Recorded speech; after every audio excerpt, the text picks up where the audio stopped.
Good morning students. आज आपण एक नवीन चॅप्टर स्टार्ट करणार आहोत. पेपर फर्स्टमधला जो सेकंड चॅप्टर आहे आपला प्रॉपर्टीज ऑफ फ्लुइड्स. बरोबर आहे. याच्या अगोदर आपण 11th स्टडी केला होता. फ्लुइड म्हणजे काय हा क्वेश्चन आहे आपल्यासमोर अगोदर.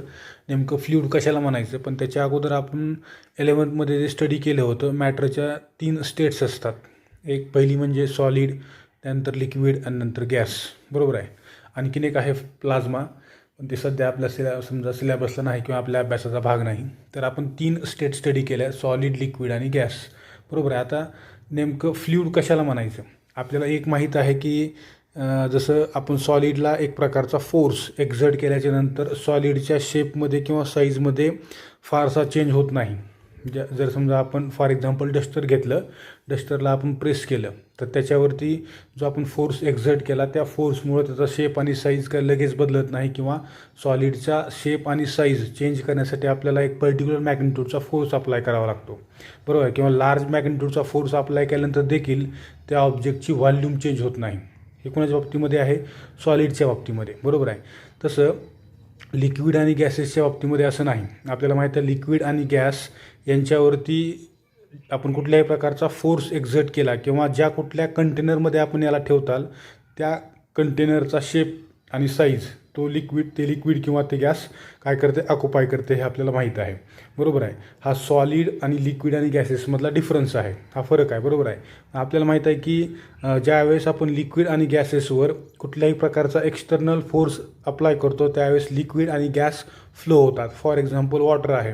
वॉटर आपल्याला फ्लो होताना बघायला मिळते. वारा आहे, त्याला विंड ब्लो म्हणतो आपण, ते देखील काय होते, फ्लो होते. त्यांच्यावरती कुठल्या ना कुठल्या प्रकारचा फोर्स एक्झर्ट होत आहे. मग आता नेमकं फ्लुइड कशाला म्हणायचं, तर कंबाईनली लिक्विड आणि गॅसेसला आपण फ्लुइड असं म्हणतो. कारण फ्लुइडची डेफिनेशन काय आहे, fluid means what, a substance that can flow. अशा प्रकारचा पदार्थ जो फ्लो होऊ शकतो त्याला म्हणायचं फ्लुइड.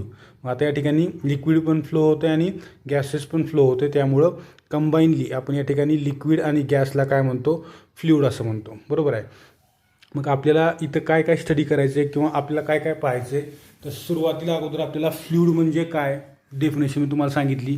त्याच्या प्रॉपर्टीज कशा आहेत, आयडियल फ्लुइड कशाला म्हणायचं ते आपण स्टडी करणार आहोत. त्याच्यावरती एक्झर्ट होणारा फोर्स, त्याची रिजिडिटी काय आहे, त्याची विस्कॉसिटी काय आहे, या सर्व गोष्टी आपण स्टडी करणार आहोत. किंवा आपल्याला माहीत आहे की लिक्विड आणि गॅसेसच्या बाबतीमध्ये विस्कॉसिटी आणि सरफेस टेन्शन यांचा एक इम्पॉर्टंट रोल आहे. बरोबर आहे. ह्या ज्या काही सर्व गोष्टी आहेत त्या आपण या चॅप्टरमध्ये स्टडी करण्याचा प्रयत्न करणार आहोत. आता याच्यामध्ये बघा, फ्लुइड म्हणजे काय, any substance that can flow is a fluid. बरोबर आहे. कुठल्याही प्रकारचा असा पदार्थ जो फ्लो होऊ शकतो त्याला आपण फ्लुइड म्हणतो. थोडक्यात लिक्विड आणि गॅस या दोघांचं कॉम्बिनेशन जे फ्लो होऊ शकतं त्याला आपण फ्लुइड असं म्हणतो. आपल्याला माहीत आहे fluid is a substance that deforms continually under the action of external force. म्हणजे याचा अर्थ आपण कुठल्याही प्रकारचा एक्सटर्नल फोर्स ज्यावेळेस फ्लुइडवरती अप्लाय करतो त्यावेळेस फ्लुइड त्या फोर्समुळं काय होते, फ्लो होतो किंवा डिफॉर्मेशन त्याच्यामध्ये आपल्याला पाहायला मिळते. आपण इथं काय स्टडी करणार आहोत, तर we shall discuss mechanical properties of liquids and gases. Liquid आणि गॅसेसच्या, जास्त करून लिक्विडच्या बाबतीत ज्या काही मेकॅनिकल प्रॉपर्टीज आहेत त्या आपण या चॅप्टरमध्ये स्टडी करणार आहोत. त्यांनी आपल्याला सांगितलं की fluids are substances which can not resist any shear force applied to them. जसं की मी तुम्हाला आता सांगितलं, समजा याच्या अगोदर आपण पाहिलेलं आहे, हा समजा आपण क्यूब घेतला, शिअरिंग स्ट्रेस आपल्याला माहीत आहे किंवा शिअरिंग फोर्स आपल्याला माहीत आहे. कशाला म्हणतो, हा एक समजा क्यूब आहे. इमॅजिन करा, या क्यूबच्या एका फेसला आपण एक टँजेन्शियल किंवा नॉर्मल फोर्स अप्लाय केला. हा एक क्यूब आहे. बरोबर आहे. या क्यूबच्या या साईडला आपण एक टँजेन्शियल फोर्स अप्लाय केला तर याच्यामध्ये आपल्याला एक प्रकारचं डिफॉर्मेशन बघायला मिळते. हे डिफॉर्मेशन आपण 11th स्टँडर्डमध्ये स्टडी केलेलं आहे. बरोबर आहे. हे जे डिफॉर्मेशन आहे या ठिकाणी जो हे अँगल आहे डिस्प्लेसमेंट, हा झालेला अँगल याला म्हणतो आपण अँगल ऑफ शिअर किंवा हा झाला शिअरिंग फोर्स. थोडक्यात काय होते की या ठिकाणी हा फोर्स अप्लाय केल्याच्या नंतर हा ब्लॉक लगेचच डिस्प्लेस झालेला नाही किंवा या ब्लॉकनं लगेचच त्याचा शेप चेंज केलेला नाही. पहिल्यांदा त्या ब्लॉकने म्हणजे ह्या सॉलिड ब्लॉकने त्या फोर्सला एक प्रकारचं ऑपोजिशन ऑफर केलं आणि ज्यावेळेस फोर्सची मॅग्निट्यूड वाढली त्यावेळेस या ब्लॉकच्या शेपमध्ये चेंज झाला. परंतु इन केस ऑफ फ्लुइड आपल्याला काय बघायला मिळतं की फ्लुइडच्या बाबतीमध्ये अशा कुठल्याही प्रकारचा रेझिस्टिव्ह फोर्स त्या ठिकाणी नसतो. फ्लुइडच्या बाबतीमध्ये आपण जर पाहिलं तर हा जो शिअरिंग फोर्स आहे, या शिअरिंग फोर्सला किंवा या टँजेन्शियल फोर्सला फ्लूइड नावाचा सबस्टन्स कुठल्याही प्रकारचं अपोजिशन त्या ठिकाणी ऑफर करत नाही. फॉर एक्झाम्पल समजा आपण घेतलं एअर असेल, वॉटर असेल, फ्लोअर डफ असेल किंवा टूथपेस्ट असेल किंवा मोल्टन लावा, हे देखील काय आहे, एक प्रकारचं फ्लुइडचं एक्झाम्पल आहे. या ठिकाणी आपण जर टँजेन्शियल किंवा शिअर फोर्स अप्लाय केला तर त्या फोर्सला कुठल्याही प्रकारचं अपोजिशन आपल्याला पाहायला मिळत नाही.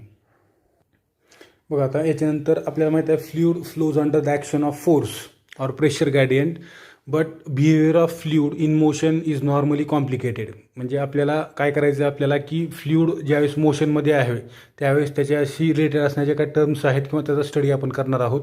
आपल्याला माहीत आहे की फ्लुइडवरती एक प्रकारचा फोर्स एक्झर्ट केल्यानंतर त्याच्यामध्ये आपल्याला डिफॉर्मेशन पाहायला मिळते किंवा एक कंटिन्युअस फ्लो पाहायला मिळतो. परंतु ज्यावेळेस फ्लुइड मोशनमध्ये आहे त्यावेळेस त्याला स्टडी करत असताना तो एक कॉम्प्लिकेटेड स्टडी होतो. त्याच्यामुळं आपल्याला काय करायचं आहे, एक आयडियल फ्लुइड आपण कन्सिडर करणार आहोत.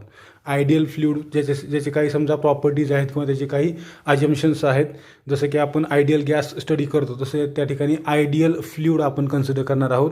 त्या आयडियल फ्लुइडसाठीच्या कंडिशन्स किंवा त्याच्या काय आयडियल फ्लुइड होण्यासाठीच्या प्रॉपर्टीज काय आहेत ते आपण पाहणार आहोत. त्यातली सगळ्यात पहिली प्रॉपर्टी आहे it is incompressible. It is incompressible याचा अर्थ काय, की थोडक्यात त्याला कंप्रेस करता येत नाही किंवा इट्स डेन्सिटी इज कॉन्स्टंट. बघा सगळ्यात पहिली प्रॉपर्टी आहे it is incompressible and it's density is constant. Ideal fluid जे आहे, आयडियल फ्लुइडच्या बाबतीमध्ये ते कॉम्प्रेसिबल नाही आणि त्याची density he through out the fluid constant आहे. जसं आपण पाहतो इन केस ऑफ अर्थ, पृथ्वी हा एक स्पियर आहे असं आपण कन्सिडर करतो आणि आपण ज्यावेळेस त्याच्याशी रिलेटेड असणारे न्यूमरिकल्स पाहत असतो त्यावेळेस पृथ्वीची डेन्सिटी ही युनिफॉर्म आहे असं आपण कन्सिडर करतो. पण ॲक्च्युअल पृथ्वीची डेन्सिटी युनिफॉर्म नाही, कारण पृथ्वीच्या सर्वच्या सर्व भागामध्ये एकसारखंच मटेरियल अवेलेबल नाही. सेंटरला आपल्याला माहीत आहे की लावा आहे, त्याच्यानंतर काय थंड झालेला पदार्थ आहे, त्यानंतर कुठं गॅसेस आहेत, कुठं लिक्विड्स आहेत किंवा आणखीन कुठं बऱ्याच प्रकारचे वेगवेगळ्या प्रकारचे मटेरियल्स आहेत.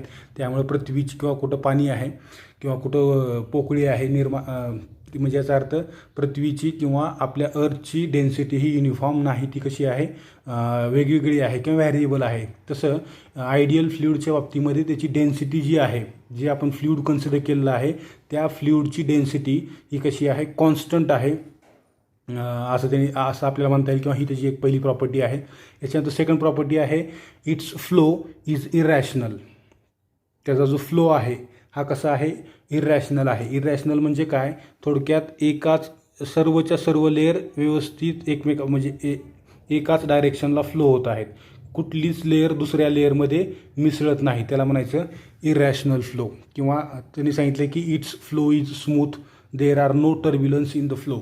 टर्ब्युलन्स म्हणजे काय, समजा आपण जर पाण्याचं एक्झाम्पल कन्सिडर केलं तर समजा याच्यामध्ये नंबर ऑफ लेअर आहेत, पाणी फ्लो होत आहे समजा एका सरफेसवरून, ज्याच्यामध्ये नंबर ऑफ लेअर आहेत, वरची लेअर ही असं खालच्या लेअरमध्ये मिसळत आहे, खालची लेअर वरच्या लेअरमध्ये मिसळत आहे, अशा पद्धतीचा जर फ्लो असेल तर त्याला म्हणतो आपण टर्ब्युलन्स फ्लो, बरोबर आहे. परंतु अशा प्रकारचा टर्ब्युलंट फ्लो आपल्याला आयडियल फ्लुइडच्या बाबतीमध्ये, आपण रिअल फ्लुइड आणि आयडियल फ्लुइड याचं कंपॅरिझन नंतर करू.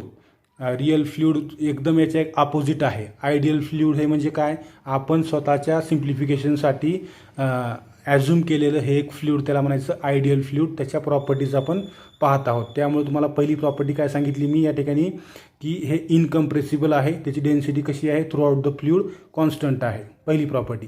सेकंड काय सांगितलं, it's flow is irrational. Irrational म्हणजे कसा, की सर्वच्या सर्व लेअर एकमेकासोबत कुठल्याही प्रकारचं फ्रिक्शन न करता पर्टिक्युलर डायरेक्शनला फ्लो होत आहे, त्याला म्हणायचं इरॅशनल.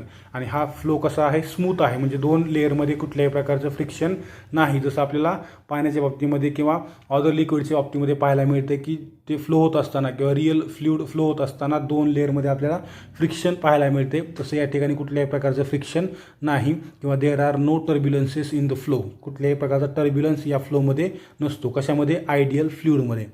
याच्यानंतर थर्ड आहे इट इज नॉन विस्कस.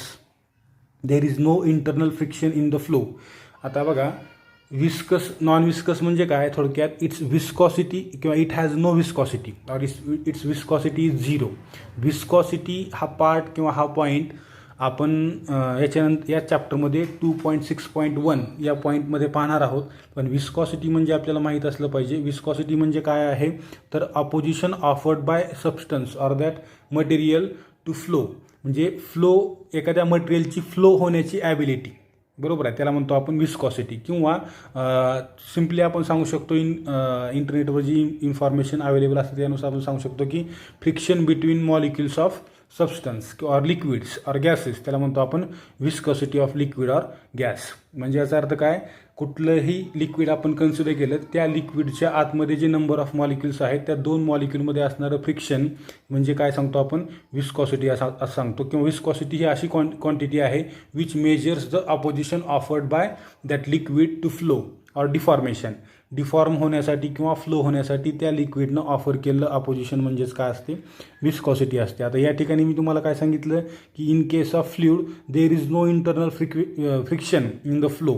म्हणजे याचा अर्थ या लेयर्स अशा पद्धतीनं फ्लो होत आहेत की दोन लेअरमध्ये कुठल्याही प्रकारचं फ्रिक्शन अवेलेबल नाही. याचा अर्थ त्या दोन मॉलिक्युल्समध्ये कुठल्याही प्रकारचं फ्रिक्शनल फोर्स प्रेझेंट नाही. मग फ्रिक्शनल फोर्सच नाही तर त्या ठिकाणी विस्कॉसिटी कशी असणार, झिरो असणार. Therefore in case of ideal fluid याला आपण कसं म्हणतो, इट इज नॉन विस्कस, म्हणजे याची विस्कॉसिटी कशी आहे, झिरो आहे. आता त्याच्यानंतर फोर्थ आहे इट्स फ्लो इज स्टेडी.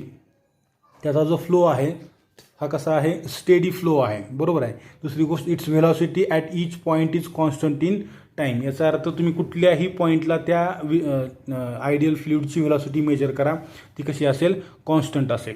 म्हणजे त्या ठिकाणी आपल्याला जसं पाण्याच्या बाबतीमध्ये पाहतो आपण, काही ठिकाणी समजा जिथून सुरुवात होत आहे फ्लो त्या ठिकाणी व्हेलॉसिटी जास्त असेल, पुढे कुठेतरी कमी असेल, परत आणखी कुठेतरी जास्त असेल. अशा पद्धतीची व्हेलॉसिटीमधलं व्हॅरिएशन आपल्याला या आयडियल फ्लुइडच्या बाबतीमध्ये पाहायला मिळत नाही. हे कसं आहे, एक स्टेडी फ्लुइड आहे किंवा याचा फ्लो कसा आहे, स्टेडी आहे.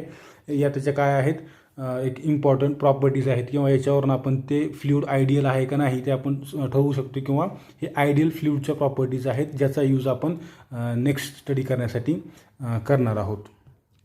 आता बघा याच्यानंतर त्यांनी काय सांगितलं आपल्याला, it is important to understand the differences between solids and fluid. त्यांनी सांगितलं की आपल्याला नेमकं फ्लुइड आणि सॉलिड या दोघांमधला डिफरन्स समजून घेणं महत्त्वाचं आहे. का बरं, कारण आपल्याला माहीत आहे की सॉलिडच्या बाबतीत मी तुम्हाला सांगितलं की शिअरिंग स्ट्रेस किंवा नॉर्मल स्ट्रेस, समजा हा एक ब्लॉक आहे, या ब्लॉकला आपण चारी बाजूनी एक कंप्रेसिव्ह फोर्स एक्झर्ट केला किंवा चारी बाजूनी एक एक्सपांड करणारा फोर्स ज्याला आपण टेन्साईल फोर्स असं म्हणू शकतो, एक्झर्ट केला, तर त्या ठिकाणी आपल्याला सॉलिडच्या बाबतीमध्ये अपोजिशन पाहायला मिळते, बरोबर आहे, इन केस ऑफ सॉलिड. परंतु फ्लुइडच्या बाबतीमध्ये असं कुठल्याही प्रकारचं अपोजिशन आपल्याला पाहायला मिळत नाही. म्हणजे याचा अर्थ टँजेन्शियल स्ट्रेस किंवा तो जो फोर्स आहे त्या फोर्सच्या डायरेक्शनने त्याचा फ्लो होतो, त्या ठिकाणी कसल्याही प्रकारचं अपोजिशन आपल्याला पाहायला मिळत नाही. हा नेमका डिफरन्स आहे कशामधला, तर सॉलिड आणि फ्लुइडमधला. बघा, in case of solids oppose the shear stress either by developing restoring force, which means that the deformation are reversible, or they occupy a certain initial stress before they deform and start flow. आपल्याला माहित आहे की सॉलिडच्या बाबतीमध्ये जर आपण पाहिलं तर solid हा काही इझिली फ्लो होऊ शकत नाही, बरोबर आहे. सॉलिडवर आपण ज्यावेळेस फोर्स अप्लाय करतो त्यावेळेस या फोर्सच्या मॅग्निट्यूड एवढाच, इक्वल मॅग्निट्यूड बट अपोजिट डायरेक्शननं याच्या आतमधल्या बाजूला एक internal elastic restoring force develop होतो. जो फोर्स आपण अप्लाय केलेला फोर्स रिमूव्ह केल्याच्या नंतर हा internal elastic restoring force active होऊन त्या सॉलिडला परत त्याच्या ओरिजिनल डायमेन्शनला घेऊन येतो. समजा याच्यापेक्षा जास्त मॅग्निट्यूडचा जर फोर्स आपण अप्लाय केला, याचा अर्थ विदिन इलॅस्टिक लिमिट अप्लाय न करता त्याची इलॅस्टिक लिमिट जर आपण क्रॉस करून त्याच्यावरती फोर्स अप्लाय केला तर सॉलिड देखील आपल्याला फ्लो होताना पाहायला मिळते. परंतु in case of fluid, ideal fluid हे कसं आहे, तर हे त्याच्यावरती कुठल्याही प्रकारचा तुम्ही फोर्स अप्लाय करा ते लगेच काय होईल, फ्लो होईल, बरोबर आहे. म्हणजे याचा अर्थ हा सॉलिड आणि लिक्विडमधला हा काय आहे, डिफरन्स आहे. बघा त्यांनी काय सांगितले, most fluids offer a very weak resistance to deformation. म्हणजे याचा अर्थ जेवढे काय आपण फ्लुइड्स पाहतो त्या फ्लुइडमध्ये जो फोर्स आहे म्हणजे याचा अर्थ अपोजिंग फोर्स किंवा त्याच्या अपोजिशन जे आहे ते कसं आहे, व्हेरी वीक आहे, बरोबर आहे. Real fluids display viscosity and so are capable of being subjected to low levels of shear stress. Real fluid जे आपण जे पाहिलं ते आयडियल फ्लुइड आहे. रिअल फ्लुइडच्या बाबतीमध्ये आपल्याला शिअरिंग स्ट्रेस हा काही प्रमाणामध्ये पाहायला मिळतो. त्याच्यावरून त्यांनी काय केलेलं आहे आपल्याला इथे खालच्या बाजूला त्याच्या प्रॉपर्टीज सांगितलेल्या आहेत. त्याच्या अगोदर त्यांनी एक गोष्ट सांगितलेली आहे की एक समजा फ्लुइड म्हणजे रिअल फ्लुइड जे आहे त्या फ्लुइडमध्ये आपण एक स्मॉल सरफेस ठेवला ज्याचा एरिया किती आहे DA आहे. तर त्याच्यावरती ॲक्ट होणारा फोर्स हा दोन्ही बाजूनं कसा असतो सेम DF म्हणजे याचा अर्थ रिअल फ्लुइडच्या बाबतीमध्ये त्या ठिकाणी काही प्रमाणामध्ये फोर्स त्या सरफेस एरियावर एक्झर्ट होतो.